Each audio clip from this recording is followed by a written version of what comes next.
Bonjour, aujourd'hui nous sommes avec Sébastien Fournel, professeur agrégé à l'Université Laval. Nous allons aborder la réduction des gaz à effet de serre et les bâtiments durables.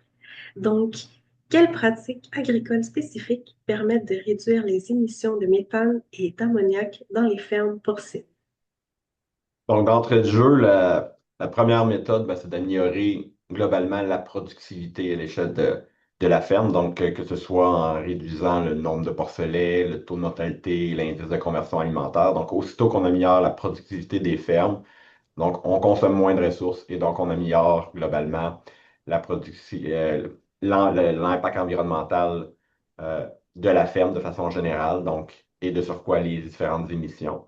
Sinon, si on va de façon plus précise, la majeure partie des émissions, notamment de gaz à effet de serre à l'échelle des productions porcines, vient de la diète, donc les aliments qui sont consommés par les animaux. Donc, une grande partie des ingrédients utilisés, c'est le maïs, puis le maïs vient souvent avec une grosse empreinte carbone. Donc, si on remplace ce maïs-là par différents coproduits, par exemple des drèches, on pourrait permettre d'améliorer grandement l'impact carbone de l'alimentation, donc de la production porcine. Il existe d'autres stratégies alimentaires qui sont moins dans mon champ d'expertise. On parle notamment d'utilisation d'acides aminés, d'additifs alimentaires. On pourrait même penser à des stratégies d'alimentation de précision, donc qui ont aussi l'effet d'améliorer la productivité et donc l'impact sur les émissions au final. Sinon, l'autre gros morceau de l'empreinte carbone, notamment des productions porcines, mais c'est la gestion du fumier. Donc, en utilisant différentes techniques de traitement ou différentes stratégies à l'échelle du bâtiment ou même de la fosse d'entreposage. Donc, on pourrait limiter les émissions d'ammoniac et de méthane, notamment au niveau de l'alimentation, réduction d'utilisation de protéines brutes. On peut aussi penser à l'augmentation de la fréquence de raclage, donc qui va diminuer les émissions d'ammoniac.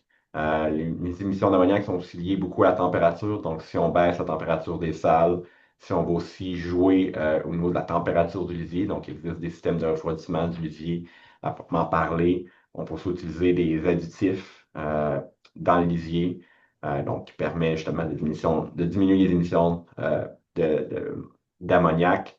On peut aussi penser à l'acidification, donc en réduisant le pH, on permet de maintenir l'ammoniac sous sa forme liquide, donc dans le fumier.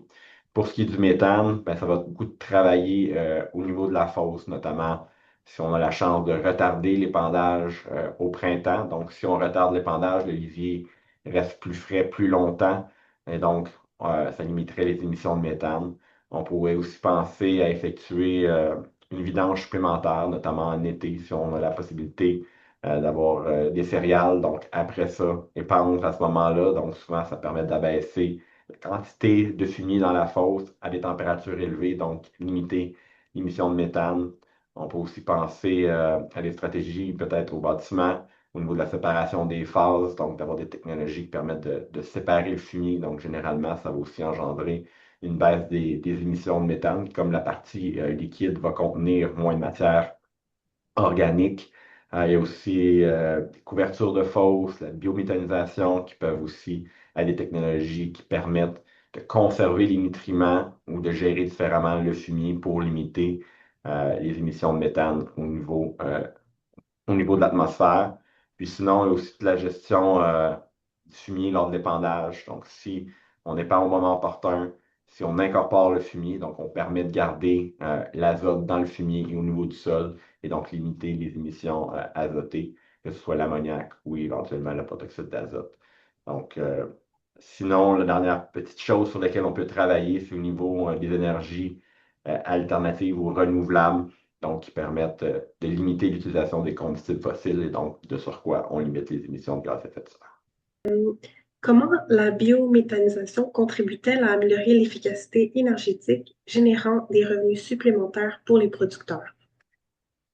Donc, la biométhanisation, c'est tout simplement une dégradation du lisier en l'absence d'oxygène. Donc, fait dans des cuves fermées, ça permet de récupérer ce biogaz-là, qui généralement là, contient une bonne quantité de méthane, mais aussi un peu de CO2 et d'autres gaz, notamment soufrés.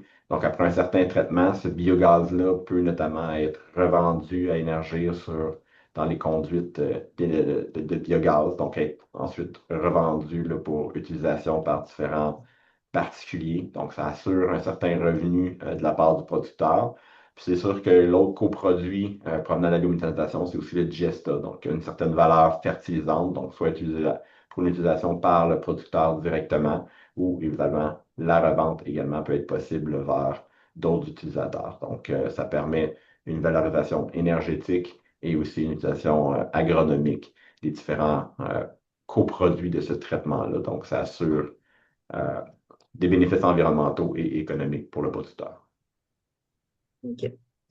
Quels sont les principaux défis techniques rencontrés dans l'optimisation de la gestion du lisier pour réduire les gaz à effet de serre?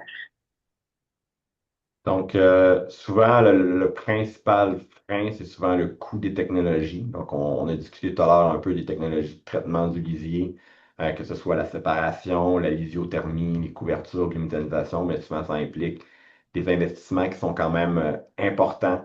Donc, souvent, c'est le principal frein technique. Puis, des fois aussi, souvent, il y a une méconnaissance des bénéfices de ces technologies-là sur l'ensemble de la chaîne.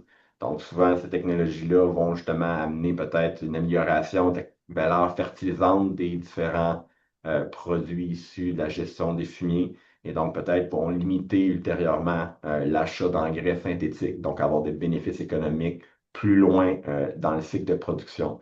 Donc, souvent, cette méconnaissance-là. Sinon, parfois, c'est aussi au niveau de la faisabilité des différentes pratiques. Donc, on parle souvent de gérer différemment le fumier, notamment de retarder l'épandage au printemps ou d'avoir un épandage au niveau estival. Mais encore là, ça va dépendre des besoins du producteur. Donc, souvent, on arrive à la fin de l'hiver, la fosse est pleine, il faut la vider.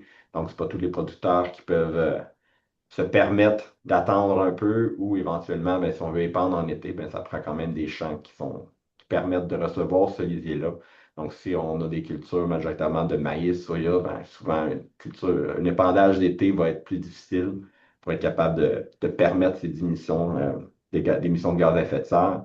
Puis aussi, ben, souvent, il y a certaines pratiques qui vont exiger plus de temps plus de main-d'œuvre, plus de temps d'opération, notamment si on parle d'acidification. Donc, il faut gérer l'acide.